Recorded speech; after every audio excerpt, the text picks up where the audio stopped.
எல்லோருக்கும் சந்தோஷம். சுருதி நூல் சாஸ்திர வேத மதங்கள் எல்லாம் துருக்கி சொல்லொன்று நடக்கி சுழிமுனையும் கடத்தி சும்மா இருக்கும் சுகமே உணர்வு. உணர்வு உணர்வு உணர்வு உணர்வு என்ன? உணர்வு நெற்றியில் வருது, ஒரு குருவுடைய தூண்டுதல். உச்சியில் வருது, ஒரு குருவுடைய தூண்டுதல். ஒரு குரு இன்ஷியேட் பண்ணுறார். என்ன உணர்வு? அது ஒரு கருவோடைய எஃபெக்டு, அது ஒரு விந்துநாத எஃபெக்டு, அது ஒரு நீர்மத்தன்மை உள்ளது, அது பரிசுத்தாவி மேலே வருது. இப்படின்றதெல்லாம் இன்றைய நாளுக்கு உணர்வுக்கு என்ன சம்பந்தம்? பரஞ்சோதி மகானுக்கு உணர்வுக்கு என்ன சம்பந்தம்? பரஞ்சோதி மகானும் பழம்பெரும் ஞானிகளும், பரஞ்சோதி மகானும் பழம்பெரும் ஞானிகளும். இந்த உணர்வு, இந்த பிறப்பு, இது ரெண்டு விஷயந்தாங்க இந்த டோட்டல் பிரபஞ்சம். உணர்வு, உணர்ச்சி, உலகம். உலகம், உணர்ச்சி, உணர்வு, இப்படி சொல்லலாம்.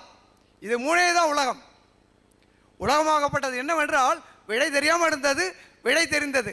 அந்த காலத்திலேருந்து ஞானம் தேடினான். ஞானம் தேடிட்டே இருந்தால் ஒரு சித்திகள் கிடச்சிது. ஒவ்வொரு படியில் உயர்ந்தான். சொன்னது தக்கவாறு அந்தந்த காலகட்டத்தில் போதனைகளை பண்ணி வச்சுட்டு போயிட்டான். சித்தர்கள் புத்தர்கள் அப்படின்னா வழிபட தொடங்குச்சு. அதன் பிறகு பார்த்தீங்கன்னா ஞானத்துடைய முடிவு என்ன?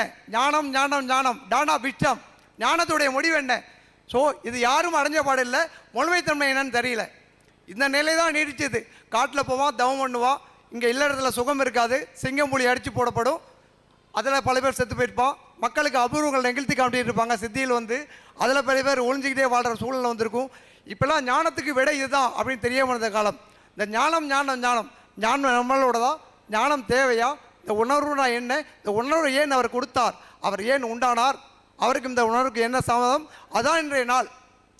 பட்டேன் படாத பாடெல்லாம் பட்டேன், பட்டேன் படாத பாடெல்லாம் பட்டேன், பலன் உலகாதி உலகங்கள் எல்லாம் பார்த்தேன், படித்து பாடும் மொழியெல்லாம் மென்மொழிதான், படியாத மொழி ஒன்றும் இல்லை, நான் யார் என்று அறிய விரும்பிய விருப்பத்தின் ஊக்கத்தால் என்னிலே அடைந்தேன். அந்த விருப்பம் ஊக்கம் இது ரெண்டையும் வந்து சாமி ஒன்றா சொல்கிறாங்க. பார்த்தீங்கன்னா வள்ளுவர் வந்து பிறவியை பெருங்கடலோடு ஒப்பிடுறாரு. பெருங்கடலோட பிறவி பெருங்கடல் நீத்துவார் நீத்தார் அப்படின்னு. அவ்வளோ பெரிய பிறவிகள் கழிச்சு தான் நீங்களும் நானும் வந்துட்டு இருக்கோம். இந்த சூழலில் பிறக்கிறான் மனிதன், குழந்தையாக பிறக்கிறான், வளர்றான், கல்வி கேட்குறான், ஒரு திருமணம் பண்ணிக்கிறான், அப்புறம் குழந்தை பேர், அப்புறம் ஒரு வருமானம், சொத்துக்கள், இப்படி ஒரு சைக்கிள், இது ஒரு ரீசைக்கிளாக இப்படி ஒரு நடந்து முடிச்சு இந்த வாழ்க்கை.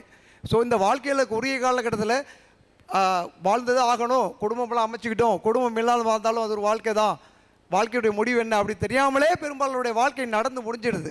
இதான் இன்றைய காலகட்டத்தில் நடந்துட்டு இருக்கிறது.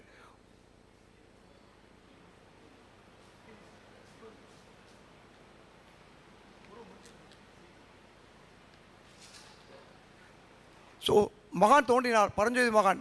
மகான் தோன்றதுக்கு நாட்களில் ஒரே ஒரு வார்த்தை இருக்குது, பரஞ்சோதி மகானும் பலவரும் ஞானிகளும். இது வரைக்கும் மகான் சொன்னதை எந்த ஞானியும் சொல்லலை. நான் ஐ எம் ஆல்சோ இதோ சாமி காயங்கான் சாமி என்னெல்லாம் வளர்த்தவங்க இருக்காங்க. மதுரை காமராஜ் யூனிவர்சிட்டியில் பிஹெச்டி அவங்க பண்ணியிருக்காங்க.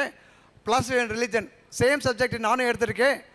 சாமியை பார்த்து தான் அந்த சப்ஜெக்ட் எடுத்தேன். அதை துல்லியமாக இப்போ பார்த்தா பரஞ்சோதி மகானும் பலவரும் ஞானிகளும் எடுத்துட்டா திருமூலர் ஒன்று, வர்த்தமான மகாவீரர், இவங்க 2 பேர் தான் ஜிபி மகான். அவங்கள வந்து தொட்டு பார்த்துருக்காங்கன்னு சொல்லலாம், அடைஞ்சாங்கன்னு சொல்ல முடியாது. நான் பெரியவன் அல்ல, என்னை போல் பெரியவன் யாரோ அவர்களால் பெரியவன் ஆக்கப்பட்டேன் அப்படின்னு ஒருத்தர் சொல்லியிருக்காங்க.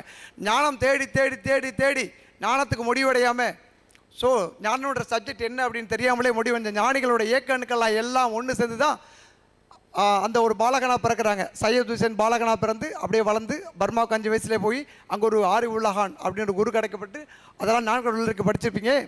அதில் சாமி மறக்காமல் சொல்கிற விஷயம் ஒன்று இருக்குது, நான் பெரியவன் அல்ல, என்னை போல் பெரியவன் யாரோ அவர்களால் பெரியவனாக்கப்பட்டேன். எல்லா ஏக்கணுக்களும் சேர்ந்து ஞானோட பரஞ்சோதி மகான் உண்டாயிடுச்சு. இன்றைக்கி ஒரே ஒரு முக்கியமான விஷயம், இந்த நாளில் பரஞ்சோதி மகான் பிறப்புன்றது ஒரு அதிசயம். பூமிக்கு வராது வந்த மகா மகா மகா ஞானி குருக்களுக்கெல்லாம் குரு மகா சன்னிதானம், உலக மகா குரு, ஜெகத் மகா குரு. ஸோ இவருடைய பிறப்பு அப்படின்னு பார்த்தீங்கன்னாக்கா ரொம்பவும் கஷ்டம். இப்படிலாம் வந்திருக்க வாய்ப்பே கிடையாது. பரஞ்சோதிமான் வந்தார், அந்த ஞானத்துக்கு பாடுபட்டார், அடைஞ்சார் அப்படின்ற வரைக்கும் நமக்கு தெரியுமா ஒழியே. ஒரு சில நான்கடவுளில் படித்ததையும் கேட்டு படிக்க சொல்லி பார்த்துருப்பீங்க சில கதைகள்லாக்கா. அது பெரிய உணர்வு. இந்த உணர்வை நான் தான் கண்டுபிடிச்சேன். அவர் பரஞ்சோதிமான் முதல் படி கொடுக்கல, இறங்குபடி தான் கொடுத்தாரு. நான் கேட்குறேன், யாராவது ஒருத்தர் சிட்டிங்கில் இருந்துச்சு எனக்கு பதில் சொல்லுங்கள். உலக நாடுகளில் யார் வந்தாலும் நான் கேட்க தயார். பரஞ்சோதி மகான் இறங்குபடி தான் கொடுத்தாரு. முதல் படி யார் கொடுத்தா, யார் எடுத்தா? வேதாத்திரி வரட்டும், யார் வரட்டும், நான் கேட்குறேன் கேள்வி. முதல் படி யார் கொடுத்தா? முதல் படி யார் கொடுத்தா? வேதாத்திரி மகர்ஷியோடைய குரு ஒருத்தர் இருந்தார். ஸோ நாராயண் நாயுடு அப்படின்னு சொல்லி ஒரு பேர் வரும். அப்படி அவரும் முதல் படி கொடுத்துருக்காரு. அவருக்கு பார்க்குறதெல்லாம் குரு. எளிமைப்படுத்தினா எளிமை மட்டும் தான் பண்ணார். வேறு என்ன பண்ணார்? எளிமைப்படுத்தினதை விட 212 பக்கமாக எளிமைப்படுத்துறாரு. பாய் அப்படியே சுருட்டினா அந்த பிரபஞ்சம், காஸ்மாஸ், கேலக்ஸி எவ்வளோ பெரிய வெட்டவெளி. இந்த வெட்டவெளி எக்ஸ்ட்ராடியே போயிட்டுருக்கு. அதை ஸ்மால் மில்க்வேல நம்ம வாழ்ந்துட்டுருக்கோம். அந்த கேலக்சியை 212 பக்கத்தில் அடக்கினார். இதுதான் பரஞ்சோதிமானுடைய சாமர்த்தியம். எளிமைப்படுத்தினா யாரை ஒருத்தர் சொல்லுங்கள். பரஞ்சோதிமானுக்கு முன்னாடி யாருக்கு உணர்வு கவனிச்சு யார் சொன்னா? விவேகானந்தர். அவருக்கு லாங் டைம் ஞானம். ராமகிருஷ்ண சார் குறுகிய கால ஞானம். விவேகானந்தர் கவனிச்சார், நிலை பெற்றார், முடியல.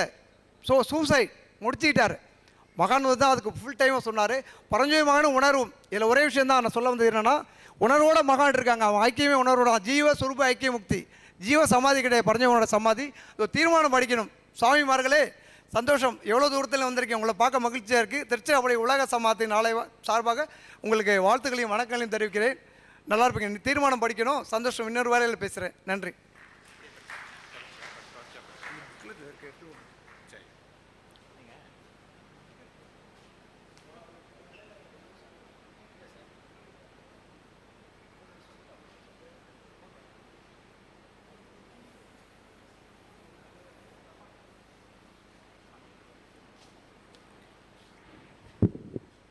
சற்று முன் பேசிய குரு பரஞ்சோதி கொளஞ்சிநாதன் அவர்களுக்கு நம்முடைய சந்தோஷத்தை தெரிவித்துக் கொள்வோம். தொடர்ந்து சேலத்திலிருந்து சிறப்பு வருகை புரிந்திருக்கின்ற டாக்டர் மெய் ஆதி ஜோதி பாபு அவர்களை அன்போடு அழைக்கின்றோம். Thank you, Guru Paranjodi Kolanjinathan. We would like to invite Dr. May Adi Jodi Babu from Salem.